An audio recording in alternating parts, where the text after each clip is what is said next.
Recently, this is news. New PM of Japan. Now she is news because of her statement on Taiwan. You can just see the location of Taiwan, and this location is Taiwan, where China is used to say that it is a part of its a territory. So अभी एक मुद्दा उठा है और south China सी में जैसे जानते ही हैं कि चाइना अपना बिल्डअप कर रहा है और जो छोटे छोटे कंट्रीज़ हैं, फिलीपींस हैं, थाईलैंड है, ये सब सारे कंट्रीज जो है कहीं ना कहीं आसपास के जो जितने भी कंट्री, सिंगापुर वगैरह से, इनका हमेशा कुछ न कुछ इस मुद्दे को लेकर जो चाइना की एक्सपेंशनिस्ट पॉलिसी है, जापान उसमें बहुत लीडिंग रोल अदा करता है। जापान को जैसे मालूम है कि सेकेंड वर्ल्ड वॉर के समय माइटी कंट्रीज सुपर पावर हुआ करता था, लेकिन जब हिरोशिमा और नागासाकी पर जब एटम बम गिराया गया था तो इस जापान के साथ एक ट्रीटी हुई जिसमें जापान ने अपनी सुरक्षा की जिम्मेदारी अमेरिका के हाथ में गिरवी रख दिया था। लेकिन अभी जो नई पीएम आई हैं तो उन्होंने इस बात को कहा है कि Japan once again it will enter into the production of arms and ammunition and it will ensure its safety and security by its own military. So एक बार पुनः वो जापान, उभरता हुआ जापान, माइटी जापान नज़र आएगा आगे आने वाले समय में। ऐसे समय में उन्होंने ताइवान के बारे में जो स्टेटमेंट दिया तो उसके बारे में थोड़ा सा पढ़ना चाहूँगा। Japanese PM Sanae Takaichi, pronunciation थोड़ा सा अलग हो सकता है, has sparked a major spat with China over remarks that a hypothetical Chinese attack on Taiwan could trigger a military response from Tokyo। बहुत बड़ा स्टेटमेंट है, बहुत बड़ी बात उन्होंने कह दी है। On Monday, Taiwan was the focus of a call between Chinese President Xi Jinping and US President Trump। Okay, Taiwan was the focus of a call between the Chinese President Xi Jinping and US President Mr. Trump। A policy shift. Why the comments matter? Until now, Japanese leaders have avoided mentioning Taiwan when publicly discussing such as scenarios, maintaining a strategic ambiguity also favorably by Tokyo's main security ally, the United States। देखिए world में कैसे परिवर्तन हो रहा है। What did ताकाची से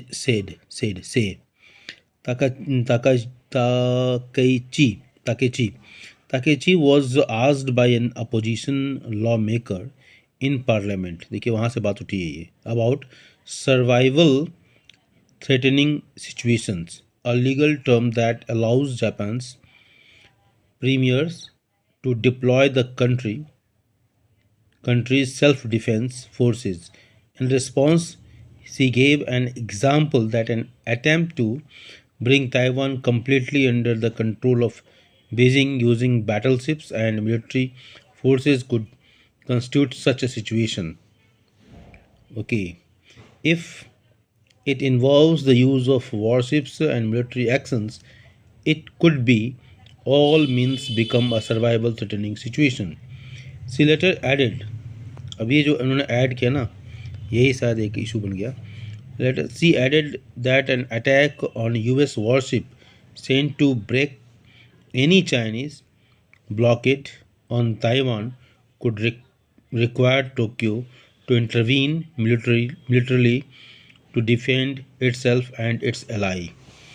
Okay, तो soldiers from Japan's self-defense forces during a parade। तो ये था एक बहुत बड़ा इशू है, बहुत बड़ी बात उन्होंने कही है। Not to a 2015 law, survival threatening situation is a legal term defined under 2015 Japan's law, referring to when an armed attack on its allies poses an existential threat to Japan। In such a situation, Japan's self-defense forces can be activated to respond to the threat। The law marked a drastic shift in Japan's post war security policy. तो बहुत बड़ा परिवर्तन यहाँ देखने को मिल रहा है।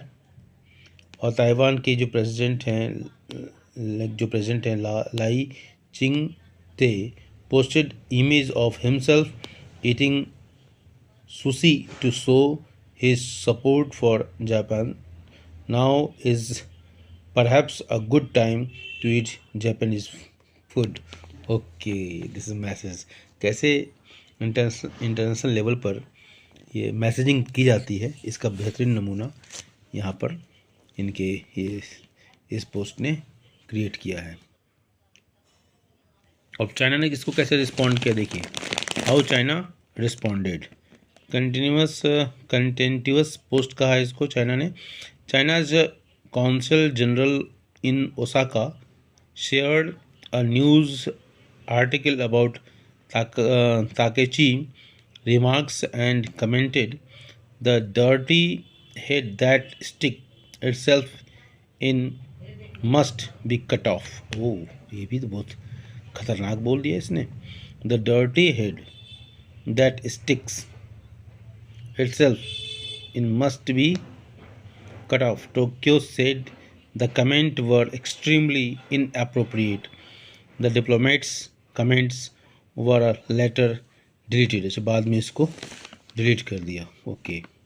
Against a 1972 pact, Beijing said Takechi remarks seriously violates the spirit of 1972 agreement between the two countries under which Japan acknowledged the People's Republic of China as the sole legitimate government of China. Wang Yi steps in. It is shocking that Japan's current leaders have publicly sent the wrong signal of attempting military interventions in the Taiwan issue, said things they should have said, and crossed a red line that should not be been touched. ये कहा है Chinese foreign minister यांग यी ने बोला है। Letter to UN, China sent a letter to the UN viewing resolute self-defense if Japan's dare to intervene military in the Taiwan Strait.